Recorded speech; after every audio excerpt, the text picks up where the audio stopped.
just try, because Right.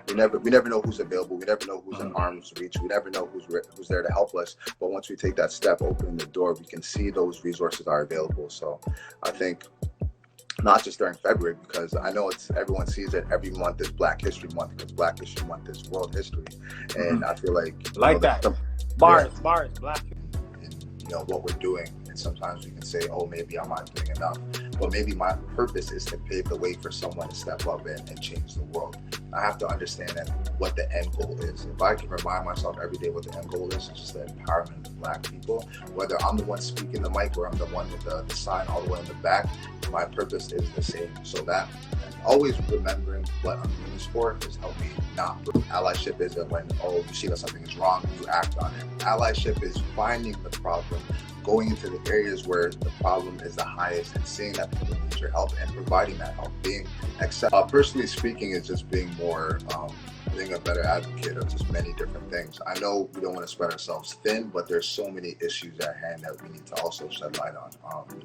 I definitely want to speak more about mental health, raising more awareness and destigmatizing mental health issues and illnesses. But you want to get around people who actually empower you or help you to grow or make you see your potential.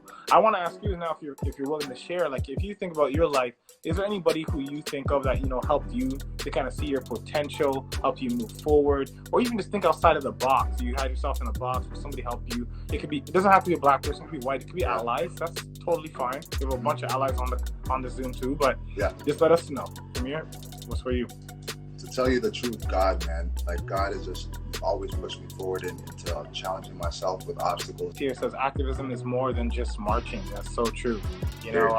We have a lot of people who came out and marched over the summer and did a lot of things, Black squares, like you said, and all that.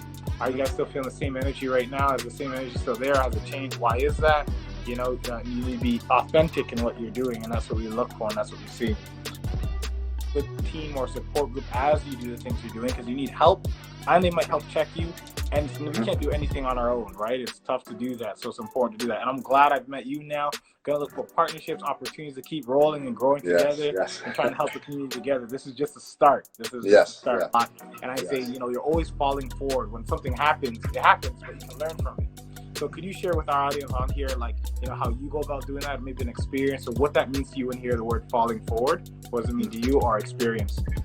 Yes, falling forward always means getting back up, like moving forward. Even if I'm falling forward, I'm always one step closer than I was if I just fell straight or fell backwards. So I always think about that mentality of, falling down 7 times, getting back up 8, where they were shocked that when I walked in and they said, oh, we thought you would be a white guy because your last name sounds Greek.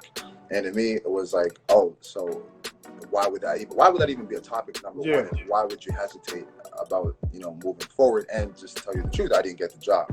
And, being 18 years old and that experience, it kind of set the tone in terms of how, white society and white supremacy views Black people. And, that's how they separate us with culture. When they hear the music and it's trending, it's number one now, it's lovely. As soon as, pop goes back up on the numbers, forget about Black culture. Yeah. Personally speaking, the thing is, I just don't even recall learning Black history as a youth. I don't recall it just as a month just to say it's Black History Month in high school. And in college, I lived in the States for 4 years, and that's when I really learned about Black history. And, they're just more patriotic in terms of having that free space where they can talk about Black history.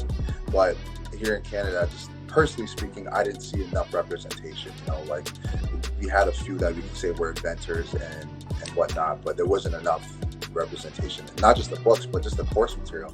Because I have friends that are teachers now, and also teachers in our group, who talk about, sharing that information now. It's more accessible. It's more, I guess, the school's hopping on a trend, and it's just really hurtful to see that, us as kids didn't have it, but what's more important is that the kids after us will have it. The future leaders of this generation will have those resources to understand what Black history is in Canada. So,